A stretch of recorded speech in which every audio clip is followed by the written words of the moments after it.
ঘরের বউ মোবাইলে আরেকজনের সাথে কথা বলে। বাংলাদেশে অনেক নজির আছে, অনেক ইতিহাস আছে। স্বামীকে বিবি ফকির করে আরেক বেগানা পুরুষের সাথে উদাও, কিন্তু যেতে নিয়েছে ওই নারী বুঝে না, কারণ শয়তান তাকে ধোঁকা দেয়। সে তাকে ভোগের পণ্য মনে করে নিয়েছে। সবচেয়ে বড় কথা, তার কাজই হলো প্রতারণা করা। সে তোমার স্বামীর টাকাগুলো আত্মসাৎ করার জন্য তোমার প্রেমে পড়েছে। ঠিক কিনা বলে?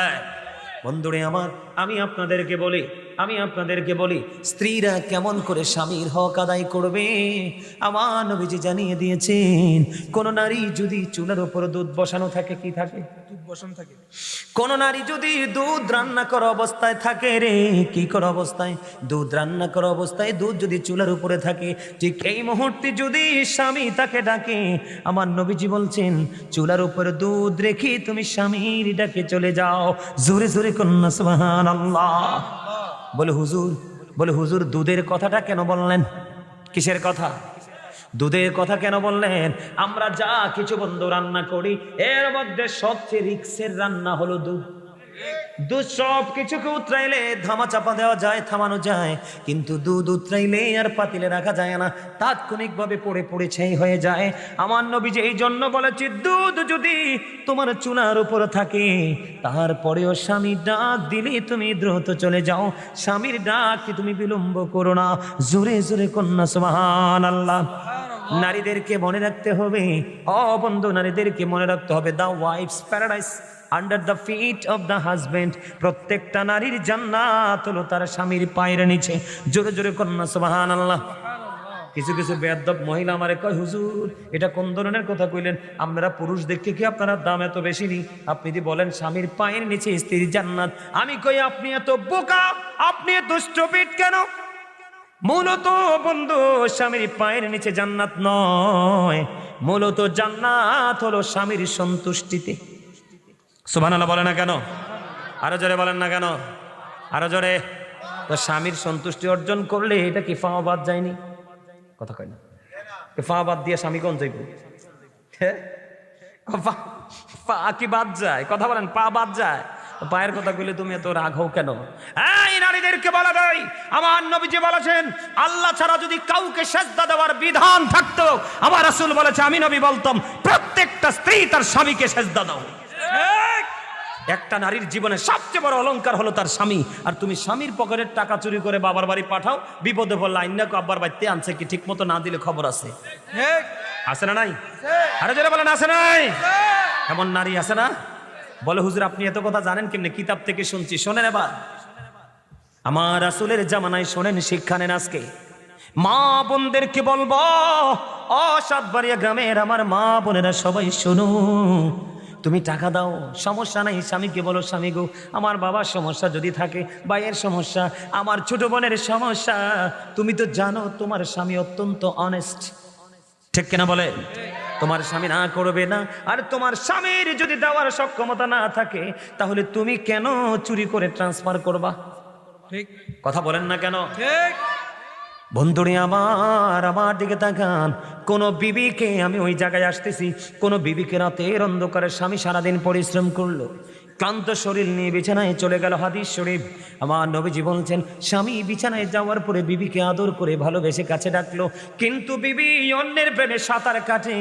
স্বামী ডাক দেওয়ার পরনে বন্ধু মুখটা উল্টো দিকে ঘুরাইয়া দিল, আর স্বামীর কলিজায় এত ব্যথা পাইল রে বন্ধু, স্বামী দ্বিতীয়বার কষ্ট পেয়ে আর তাকে ডাকলো না। আমার নবীজি বলেছেন, স্বামী তোমাকে কাছে ডাকলো আপন করে, তুমি তার ডাকে সাড়া দিলা না। নারী সম্পর্কে আমার নবী বলেছে কেমন করে স্বামীকে মূল্যায়ন করতে হবে শোনো। আমার নবীজি বলছেন, তুমি যখনই স্বামী কথাটাকে ওভারটেক করে মুখটা উল্টো দিকে ঘুরিয়ে দিলা, তখন থেকে বন্ধু ওই লানতের ফেরেশতা ওই নারীকে লানত কন্টিনিউ দিতে থাকে। জোরে জোরে কন্যা নাউজুবিল্লাহ। এখন অনেক স্বামী এরকম আছে না? অনেক স্ত্রী এমন আছে না? আছে না নাই? কথা বলেন না কেন? নারীরা স্বামীর কথা ছেড়ে এই বাড়ি থেকে ওই বাড়ি যেতে পারবে না। কি করতে পারবে না?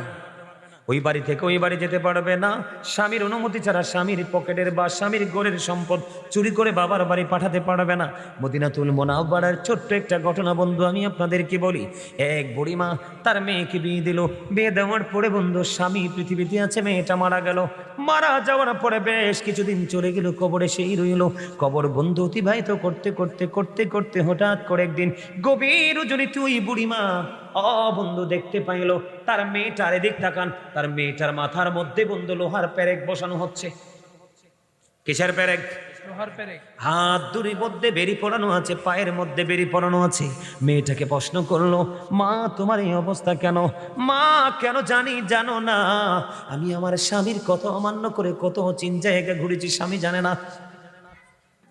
আমার এই হাত দিয়ে আমি স্বামীর পকেটের, স্বামীর ঘরের কত কিছু চুরি করে বাবার বাড়ি পাঠাইছি। স্বামীর পকেট থেকে নিলে বন্ধু চুরি হয় না, স্বামীর ঘর থেকে নিলে চুরি হয় না, অপরাধ হয় না। কিন্তু বড় অপরাধ হলো রে এটা নেওয়ার পরে বাবার বাড়ির বলে স্বামীকে প্রেসার ক্রিয়েট করা। কথা কয় না কেন? তার সহধর্ম নিয়ে তো তারটা নিবে 16 আনা অধিকার। স্বামীর উপর যেমন স্ত্রীর অধিকার, স্ত্রীর উপরও স্বামীর অধিকার আছে। কিন্তু তুমি নিয়েছ, এটা দোষের নয়। কিন্তু সবচেয়ে বড় দোষ হলো বাবার বাড়ি থেকে আইনা আবার স্বামীকে ছোট করেছো, তার কলিজায় আঘাত দিয়েছো।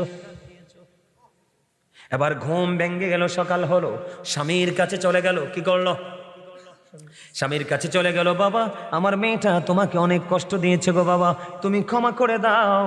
এবার ওই স্বামী ডেকে বলল, আমি আপনার মেয়েটাকে কোনোদিন আমি ক্ষমা করব না। কেন গো? আপনার মেয়েটা আমাকে এই জীবনে সুস্থ থাকতে দেয়নি, সে আমার জীবনটাকে শেষ করে দিয়েছে। এবার বুঝতে পারলেন ওই বুড়িমা স্বামী তার স্ত্রীকে ক্ষমা করবে না। এবার সোজা দৌড় দিলেন প্রাণের নবীজির কাছে। নবীজির কাছে চলে গেলেন, গিয়ে বললেন, ইয়া রাসূলুল্লাহ এই ঘটনা। আমার নবীজি মেয়ের স্বামীকে ডাকলেন। ডাকার পরে আমার নবী এসে বললেন, তুমি তো ওই মেয়েটার স্বামী, তুমি যদি ওই মেয়েটাকে আল্লাহর ওয়াস্তে, আল্লাহর সন্তুষ্টির জন্য যদি তুমি ক্ষমা করে দাও, আমার আল্লাহ তোমাকে আপন করে নিবে, ক্ষমা করে দিবে। বলতে দেরি রে, প্রাণের নবীজির জবান মোবারকের কথা ওই মহিলাদের সঙ্গে সঙ্গে তার স্বামী কবুল করে নিল। আমার নবী বন্ধু জানতে পারলো ক্ষমা করে দেওয়ার কারণে ওই মেয়েটাকে আমার আল্লাহ জাহান্নাম থেকে পরিত্রাণ দিয়ে জান্নাতি করে দিয়েছে। তার মানে আযাব বন্ধু মুক্ত হয়ে গেছে। জোরে জোরে কন্যা সুবহানাল্লাহ। আরো জোরে বলেন না সুবহানাল্লাহ। আর একটু মহব্বতে। আপনারা যারা মুরব্বীরা আছেন, মুরব্বী আমার দাদাভাই যারা আছেন, আপনারা কি আগের যুগে দেখছেন না রাজা বাদশাহ বা অনেক ধনী মানুষরা তার বিবিকে বাইরে আসতে দিত না? বাড়িতে কি রাখতো? দাসী রাখতো কিনা? বাদী রাখতো কিনা? আপনারা শোনেন নাই? আমিও দেখেছি, আমাদের এলাকায় এখনো আছে বন্ধু, কাজের বউ আছে, মেয়েরা ঘর থেকে মহিলারা বার হয় না। আমার নবীজির জামানায় বন্ধু কোন নারী যদি স্বামীকে মূল্যায়ন করতে পারে, ওই নারী তার জীবন কত ধন্য হয়ে। খেয়াল করেন, মদিনাতুল মুনাওয়ারায় এমন একজন স্বামী তার বিবিকে কি করলেন? পর্দায় রেখে সব ভরণ পোষণ যতদিন থাকবে দিয়ে গেল। স্বামী অর্ডার করে গেল, বিবিরে আমি চলে যাই, ফিরে না আসা পর্যন্ত তুমি আমার গৃহ ত্যাগ করো না, যত বিপর্যয় আসুক তুমি বের হইও না। নবী স্বামী চলে দিয়ে গেলেন, কাজের লোক দিয়ে চলে গেলেন। যাইতে যাইতে যাইতে যাইতে বন্ধু দিন অতিবাহিত হয়ে গেল। এইভাবে করতে করতে সময় বন্ধু পার হয়ে গেল। হঠাৎ করে একদিন মেয়েটার কাছে খবর আসলো। খবর হলো কি, তোমার বাবা সিরিয়াস অসুস্থ, দেখতে যেতে হবে। এবার মেয়েটা কি করলেন? বাবার অসুস্থতার খবর শুনে কিন্তু যায় নাই। মেয়েটা খবর পাঠালেন প্রাণের নবীর কাছে, আমার স্বামী এইভাবে নিষেধ করে গিয়েছে, আমি এখন যেতে পারবো কিনা। এবার নবীজির কাছে যখন খবর জানতে চাইলেন, নবীজি জানিয়ে দিলেন, না না না, স্বামী যদি শক্ত নির্দেশনা দিয়ে থাকে তুমি যেতে পারবা না। ওই মেয়েটা বলল, একদিকে আমার স্বামীর নির্দেশনা, আরেকদিকে আমার প্রাণের নবীর নির্দেশনা, আমি কি করব না, আমি গৃহ ত্যাগ করবো না। বন্ধু এমনি করে করে চলতে লাগলেন, কিন্তু এখনো তো স্বামী বাড়ি ফিরে আসলো না। দেখতে দেখতে সময় পার হয়ে গেল। একদিন হঠাৎ করে বন্ধু বাবার মৃত্যুর খবর চলে আসলো। ইন্না লিল্লাহি ওয়া ইন্না ইলাইহি রাজিউন। বাবার মৃত্যুর খবর যখন চলে আসলো বন্ধু, এবার কি করলেন? খবর আসার পরে আবার প্রাণে নবীর কাছে খবর জানতে চাইলেন। আমার নবীজি খবর পাঠালেন, না না না না না, বাবা স্বামী যদি না চায় যেতে পারবে না। বন্ধু মেয়েটা যেতে পারলো না, বাবার কাফন দাফন হয়ে গেল। এবার রাত যখন হয়ে গেল, আমার প্রাণের নবীর কাছে খবর চলে আসলো, হাবিব, হাবিবি গো, আপনি জানিয়ে দেন, ওই নারীর কাছে খবর পাঠিয়ে দেন।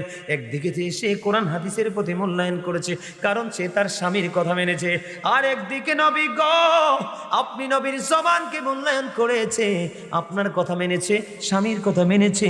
এই মেয়েটার এই তাকওয়ার কারণে, প্রেমের কারণে, মান্য করার কারণে আমি আল্লাহ তার বাবার সমস্ত জীবনের গুনাহ মাফ করে দিয়ে আমি তার বাবার জন্য জান্নাত বরাদ্দ করে দিয়েছি। আপনাদেরকে বলে দেয়, কোন স্ত্রী যদি মারা যায় কি করে, আপনি যদি বিবির কথাটা মনে করে একটা ফোঁটা চোখের ফানি ফালায়, কয় ফোঁটা? নবীজি বলেছেন, একটা ফোঁটা চোখের ফানি যদি কোনো বিবি মারা গেলে স্বামীর চোখ থেকে একটা ফোঁটা চোখের ফানি পড়ে, আরে আমার জীবন সাথী চলে গেল, আমি একলা কিভাবে চলবো, একটা চোখের ফানি যদি ফালাতে পারে, আমার নবীজি বলেছেন ওই নারীর খুশনসিব, তার জন্য জান্নাত বরাদ্দ। সুবহানাল্লাহ, সুবহানাল্লাহ বলেন না, আর জোরে বলেন না। এখন আপনারা মনে মনে বলবেন, হুজুর, হুজুর গো, এখন তো মেয়েও বেদ্যব, জামাইও বেদ্যব, কি করব? যেটা হয়ে গেছে হয়ে গেছে, আমি অতীতকে টেনে আনবো না। তবে আজকে থেকে আমি আপনাদেরকে বলে দেই, মেয়ের জন্য ভদ্র ছেলে, ছেলের জন্য ভদ্র মেয়ে, নামাজে ফরেজগারে কর্মটা ছোট করলেও এমন ছেলে মেয়ের সাথে প্রেমের ডুরি লাগাইয়া দিবেন, স্বামী স্ত্রীর বন্ধন হবে অত্যন্ত মধুময়, তাদের মাধ্যমে সন্তান হবে অত্যন্ত ধার্মিক। জোরে জোরে কোন ঠিক না ব্যাঠি? আরো জোরে। বুঝতে পারছেন আমার কথা? বুঝতে পারছেন? আল্লাহ আমাদের সবাইকে বুঝদান করুক, সকালে বলুন আমিন। এই মাহফিলটা কিন্তু আমরা ইমানদার হিসাবে, আমরা মুসলমানের মৌসুমী একটা উৎসব, ঠিক কিনা বলেন? কি মৌসুমী একটা অনেক বড় একটা উৎসব। এই উৎসবটাকে কিন্তু আমরা এখন উৎসব মুখর পরিবেশ হিসাবে কিন্তু এটাকে এখন আর আমরা দেখতে পাই না, আমরা এটাকে এখন দেখতে পাই একটা শুটিং স্পট হিসাবে। কে হিসাবে? মনে হয় যে শুটিং স্পট, আমরা এখানে শুটিং দেখতে আসছি। কি দেখতে আসছি? শুটিং দেখতে আসছি, আমাদের কাছে এরকমই মনে হয়। কিন্তু এটা আসলে শুটিং স্পট নয়, এটা একটা ক্লাস। এটা কি? এটা একটা ক্লাস, এবং গুরুত্বপূর্ণ একটা ক্লাস, মোস্ট ইম্পর্টেন্ট, ঠিক কিনা বলেন? এই জায়গাটা আমরা নিজেদেরকে মানুষের মতো মানুষ হিসেবে গড়ে তোলার জন্য যে ইনস্ট্রাকশন প্রয়োজন, সেগুলো আমরা এখান থেকে নিতে পারি। কি নিতে পারি? এখান থেকে আমরা নিতে পারি, ঠিক কিনা বলেন? আমরা এই জায়গাটা থেকে কিভাবে ভয় করতে হবে, কিভাবে তাকওয়া অবলম্বন করতে হবে, আমরা সেই শিক্ষাটা, সেই টিচিংটা আমরা এখান থেকে নিতে পারি। এবং যেই প্রেমের ডুরি লাগিয়ে আমরা আল্লাহ এবং আল্লাহর হাবিবকে আমরা আপন করে পেতে পারি, সেই প্রেমের ট্রেনিং আমরা এখান থেকে নিতে পারি। পারি কি পারি না? কথা বলেন। কিন্তু এটা আমরা কখন নিতে পারবো? যখন আমাদের মানসিকতাটা ওই রকম হবে, তখন কিন্তু আমরা সেটা নিতে পারবো, ঠিক না? ঠিক। আমরা যখন আমরা আমাদের মানসিকতাটাকে কি করতে পারবো, অ্যাক্টিভ করতে পারবো, তখন আমরা এখান থেকে আমরা সেই শিক্ষাটা আমরা নিতে পারবো। অন্যথায় কিন্তু আমরা এখান থেকে কিছুই নিতে পারবো না। আমি আপনাদেরকে বলি, এটা আমি প্রায় ওয়াজেই বলি, প্রায় প্রোগ্রামে আমি এই কথাটা বলি। সেই কথাটা হলো, প্রত্যেকটা পার্সন ডবল পার্সন, আমরা কিন্তু কেউ সিঙ্গেল নই। সম্মানিত উপস্থিতি, আমি আপনাদেরকে বিনীতভাবে অনুরোধ করছি, রাত কিন্তু বেশি হয় নাই, মাত্র 10টা পার হলো। হয়েছে কিনা? এই তো মাত্র 10টা পার হলো, রাত কিন্তু এখনো বেশি হয়নি, ঠিক কিনা বলেন? আমার দিকে তাকান। আপনারা এই মুহূর্তে আপনারা সবাই আমার স্টুডেন্ট, এটা কি মানতে পারবেন? আপনারা ভাবতে পারবেন যে আমরা এখন সবাই এখানে ছাত্র, আমার বাবার বয়সী, চাচার বয়সী, আমার স্টুডেন্টদের বয়সী, আপনারা বিভিন্ন বয়সের বিভিন্ন ক্যাটাগরির লোক এখানে আপনারা অ্যাটেন্ড করেছেন। তা আপনাদেরকে ওই কথাটা মনে রাখতে, এখানে বসেন না কেন? এখানে বসেন। তো আপনারা কি মনে করতে হবে? এটাকে একটা ক্লাস মনে করতে হবে। এই কারণে আপনাকে ক্লাস মনে করতে হবে, কারণ একজন হক্কানি আলেমের সামনে বসা মানে রাসূলের সামনে বসা। সুবহানাল্লাহ। জানেন এটা? আপনারা জানেন? আল্লাহ রাব্বুল আলামিন হাদিস শরীফের মধ্যে আসছে, হযরত আবু হুরায়রা রাদিয়াল্লাহু তাআলা আনহু থেকে হাদিসটা বর্ণিত, বুখারী এবং মুসলিম শরীফের মধ্যে এসছে, রাসূল বলেছেন, যেই ব্যক্তি রাসূলের অনুগত্য করলো সে যেন আল্লাহর অনুগত্য করলো, সুবহানাল্লাহ। যে রাসূলের অবাধ্য করলো সে যেন মূলত আল্লাহর অবাধ্য করলো। এটা ফার্স্ট স্টেজ। সেকেন্ড স্টেজে এসে আল্লাহ রাসূল বলতেছেন যে আমার আমিরের অনুগত্য করলো সে যেন আমি নবীর অনুগত্য করলো, সুবহানাল্লাহ। যে আমার আমিরের অবাধ্য করলো সে যেন আমি নবীর অবাধ্য করলো। তাতে কি বুঝাইলো? বিষয়টা কি দাঁড়ালো? আপনি যদি রাসূলকে ভালোবাসেন আল্লাহকে ভালোবাসা হয়ে যায়, আর হক্কানি কোনো আলেম বা হক্কানি আল্লাহর কোনো অলিকে ভালোবাসলে রাসূলকে ভালোবাসা হয়ে যায়। সুবহানাল্লাহ। কিন্তু এখন দেখবেন আমাদের দেশে কিছু কাঠমোল্লা বের হয়েছে। কাঠমোল্লা বুঝেননি? যাদেরকে জাতের কাঠ দিয়ে বানায় না, এদেরকে মাদার গাছ দিয়ে বানাইছে, যেটা কোনো কাজে লাগে না। ওই কাঠ দিয়ে বানাইছে যে মোল্লাগুলো, এরা এখন বলে যে আল্লাহর ওলিদের দরকার নাই, আলেমদের দরকার। আচ্ছা আপনারা বলেন, বাড়ি বানালে কি ইঞ্জিনিয়ার লাগে না? বাড়ির জন্য কি আপনি ফ্লেরিং করতে কি ডাক্তার দিলে হবে? কথা বলেন। আবার আপনার বাচ্চাকে আপনি একজন টিচার বানাবেন, প্রফেশনালি সে টিচিং দিবে। আপনি যদি টিচার বানাতে চান তাহলে কি আপনি কোনো ইঞ্জিনিয়ার দিলে হবে নাকি টিচার দিতে হবে? কথা বলেন না কেন? টিচার দিতে হবে। আমি আপনাদেরকে একটু এক্সাম্পল দিচ্ছি, এটা আমার আলোচ্য বিষয় নয়, তারপর আপনাদেরকে অ্যাক্টিভ করার জন্য আমি কথাগুলো বলছি। আল্লাহ রাব্বুল আলামিন বলেছেন, O believers you fear me. আল্লাহ বলেছেন, ইমানদারেরা তোমরা আমাকে ভয় করো। কি করো? আমি আপনাদেরকে আবারও বলছি, আপনারা সবাই আমার স্টুডেন্ট। আপনারা সবাই কি এখান থেকে কেউ 100 নিয়ে যাবে, কেউ 80 নিয়ে যাবে, কেউ 50 নিয়ে যাবে, আবার কোনো নাম্বারই কেউ নিতে পারবে না। কেউ আবার আছে এমন, সে কোনো নাম্বারই নিতে পারবে না, এখানে সে কোনো স্কোর করতে পারবে না। তার কারণ হচ্ছে, এই কারণে নিতে পারবে না, কারণ আপনার দেহটা আসলটা, বাহিরটা কিন্তু এটা আসল নয়। আপনার যে বাহিরের রূপটা, আমার বাহিরের রূপটা, এটা কিন্তু আসল নয়। আসল হচ্ছে আপনার আমার ভিতরের মানুষটা। কোন মানুষটা? ভিতরের মানুষটা, যেটাকে ইংলিশে বলা হয় সোল, আল্লাহর কোরআনের ভাষায় বলা হয় রূহ, বাংলাতে থেকে বলা হয় আত্মা। আল্লাহ রাব্বুল আলামিন বলেছেন, say the soul is the warder of my lord. আল্লাহ বলেছেন, say the soul is the warder of my lord. আল্লাহ বলেছেন, ক্বালির রূহু মিন আমরি রাব্বি, first tense, present tense, future tense. আল্লাহ রাব্বুল আলামিন বলেছেন রুহুটা শুধু স্থান পরিবর্তন করে। কি করে? স্থান পরিবর্তন করে। আত্মাটা আল্লাহর মাত্র জাস্ট একটা নির্দেশ, একটা ওয়ার্ডার। এটা কিন্তু এটার কোনো ক্ষয় নেই, এটার কোনো মরণ নেই, এটার কোনো বিনাশ নেই। জাস্ট এটা কি করে? প্লেসটাকে চেঞ্জ করে, স্থান পরিবর্তন করে। আদতে কিন্তু আত্মার কোনো মরণ নেই। মরণ হলো দেহের। মরণ কার? দেহের। আত্মার কোনো মরণ নেই। এটা বুঝেন আপনারা? তো আত্মার যেহেতু মরণ নাই, তাহলে আপনার এই আত্মাটাকে ঘিরেই কিন্তু সকল রহস্য সৃষ্টি হয়েছে, এবং সে রহস্যের অবসান হবে ওপারে যাওয়ার পরে। কোথায় যাওয়ার পরে? আপনারা সবকিছু থেকে বেঁচে থাকতে পারবেন, কিন্তু মরণ থেকে কি কেউ বেঁচে থাকতে পারবেন? পারবেন কেউ? ওই কথা বলেন না কেন? আপনি কথা বলেন না কেন? আপনারা কি আল্লাহ বুট বাদাম খাওয়ার জন্য, চা দোকানে বসে বসে মানুষের বদনাম করার জন্য, কোলাহল পরিবেশে গিয়ে ফ্রেন্ড সার্কেলকে দিয়ে অপ্রত্যাশিত গ্রহণযোগ্য বক্তব্য দেওয়ার জন্য জবান দিছে? জাল্লা জবান দিয়েছে কি জন্য? আল্লাহর জিকির করার জন্য। আল্লাহ বলেছেন, remember me then I will remember you. আল্লাহ বলেছেন, ফাদকুরুনি আযকুরুকুম, তোমরা আমাকে স্মরণ করো, আমি তোমাদেরকে স্মরণ করব। সুবহানাল্লাহ বলেন না কেন? আরে জোরে। আপনাদেরকে একটা মজার মেসেজ দিয়ে রাখি, আপনারা সবাই রাতে আসছেন না জান্নাতের বাগানে? আমরা সবাই রাতেই তো আসছি। এই জান্নাতের বাগানে যারা রাতে আসে, রাসূলের হাদিস থেকে প্রমাণিত, জান্নাতের বাগানে যারা রাতে আসে তাদের রাতের ডিনার হলো সুবহানাল্লাহ। যদি কেউ দুপুর বেলা আসে তাহলে তার দুপুরের লাঞ্চ হলো সুবহানাল্লাহ, আলহামদুলিল্লাহ, আল্লাহু আকবার। যদি আপনি সকালে আসেন তাহলে সকালের ব্রেকফাস্ট। তার কারণ আল্লাহ রাসূল বলেছেন, জান্নাতের বাগানে যখন তোমরা যাও তখন জান্নাতের বাগান থেকে তোমরা ফল খেয়ে নিও। রাসূলুল্লাহ জান্নাতের বাগানের ফলটা কি? সুবহানাল্লাহ, আলহামদুলিল্লাহ, আল্লাহু আকবার, লা ইলাহা ইল্লাল্লাহ। আওয়াজ তুলে কোন সুবহানাল্লাহ। আরো জোরে বলেন সুবহানাল্লাহ। এই জন্য আমি আপনাদেরকে বলছি, আপনারা আমার দিকে তাকান। এই কর্নারে কে আছে এদেরকে বলেন, কথা বললে দূরে যেয়ে কথা বলতে। এই আমার প্যান্ডেলের ধার প্রান্তে যারা উচ্চ আওয়াজে কথা বলতেছেন, আপনাদেরকে বিনীতভাবে অনুরোধ করছি, আলোচনা শোনার ইচ্ছা না থাকলে I say go to your seat, out of sight. আপনি আপনার বাসায় চলে যান। কারণ মা বাপের বাচ্চা 8-10টা হয়, একটা কাজে লাগে আর বাকিগুলো পথভ্রষ্ট হয়। আর যারা সচেতন পিতামাতা তাদের সবটাই কাজে লাগে। সুবহানাল্লাহ। কথা কয় না কেন? ভুল বলছি?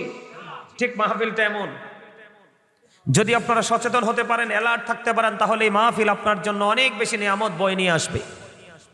কেন জানেন? একটু আগে যে হাদিস শরীফটা বলছি, আমি এটা এখন দেখে দেখে আপনাদেরকে পড়ে শোনাতে পারবো। আমার কাছে এটা আছে, আমি রেকর্ড সবগুলো দলিল আমার কাছে আছে। কারণ আমি জানি এখন তো শয়তানের মাঝে আমরা বসবাস করি, কিন্তু শয়তান কখন আমাকে সবল দিবে, আর তখন শয়তান সবল মারার পরে 20টা ধ্বংস করার জন্য যে ওষুধ, এটা আমাদের মোবাইলে থাকে। আমরা যারা আহলে সুন্নাত ওয়াল জামাতের অন্তর্ভুক্ত, আমাদের কাছে এগুলো থাকে। আমি আপনাদেরকে বলি, আপনারা কোনো বিভ্রান্তিতে যাবেন না। বাড়ি বানালে ইঞ্জিনিয়ার লাগবে, অসুস্থ হলে ডাক্তার লাগবে, বাচ্চাকে শিক্ষা দিতে হলে টিচার লাগবে, ঠিক কিনা বলেন? মাঠে ফসল ফলাতে হলে আপনাকে কি করতে হবে? কৃষক লাগবে। আপনি বাড়ি বানাতে হলে আপনার কনস্ট্রাকশন মিস্ত্রি লাগবে, লাগবে কিনা? ঠিক তেমনি আপনি যদি উপরে যদি আপনি পার পাতি চান, আপনি যদি আপনার ফিউচারকে যদি ব্রাইটনেস করতে চান, তাহলে ওপারের ইঞ্জিনিয়ার লাগবে। ওপারের ইঞ্জিনিয়ার সম্পর্কে আল্লাহ বলেছেন, you O believers you fear me.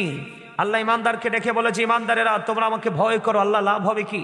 আল্লাহ বলেছেন, আল্লাহ উইল ফরগিভ ইউ। আল্লাহ কথা দিয়েছে তোমার সমস্ত জীবনের গুনাহ মাফ করে দিবে। সুবহানাল্লাহ।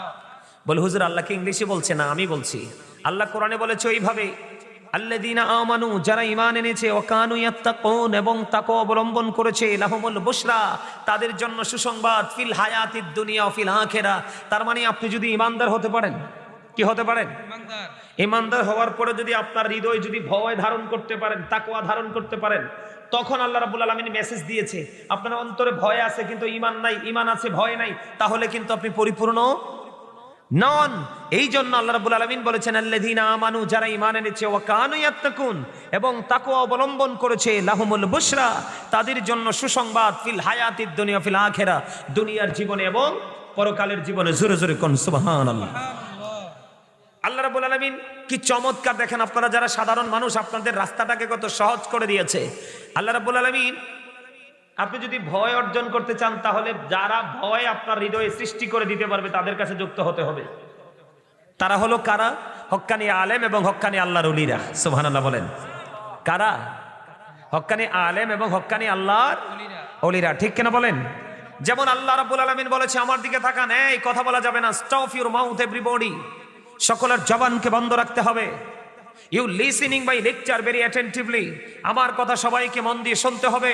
থার্ড কন্ডিশন, আপনার যদি ভালো না লাগে, আপনি যদি বলেন আই সে ডোন্ট অ্যাকসেপ্টেবল, আমি বলবো I say go to your seat. ঠিক আছে না? ভালো না লাগলে বাসায় চলে যান। কিরে ভাই, এটা কি? এটা অনেক ভালো কাজ না? কারণ আপনি যদি এখানে বসেন, আমি হয়তো আপনার দুশ্মন হতে পারি, কিন্তু আমার কথা তো কোরআন এবং হাদিসের, আল্লাহ এবং আল্লাহর হাবিবের। আপনি বেয়াদবি করছেন তো আল্লাহ আল্লাহর হাবিবের সাথে।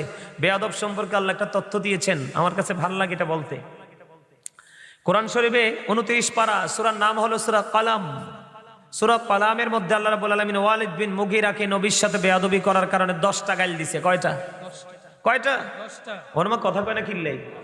কয়টা গাইল দিছে? 10টা। এর মধ্যে 10 নাম্বারটা বড় নাকি 1 নাম্বারটা বড়? 1 নাম্বারটা বড়, কিন্তু 10 নাম্বারটার খবর দেখেন। আল্লাহ বলতেছে, উতুল্লিং বাদা যালিকা জানিম। আল্লাহ বলে, with all that he is a bastard. 10 number গালি এটা কোরআনে পাইছি, বেয়াদবি করার কারণে। কিসের কারণে? আল্লাহর হাবিবের সাথে বেয়াদবি করার কারণে আল্লাহ বলছে তুমি বাস্টার্ড। আপনাকে বুঝতে হবে, আপনি তো রং দেখছেন, রঙের ডিব্বা দেখেন না, ঠিক কিনা বলেন? কথা বলেন না কেন? আরো জোরে বলেন। বুঝতে হবে, এটা অত্যন্ত সেনসিটিভ একটা জায়গা। এখানে আসলে গুনাহ মাফ হয়ে যাবে, আর বের হওয়ার সময় নিষ্পাপ হয়ে যাবে। এমন জায়গায় সবার আসার নসিব হয় না।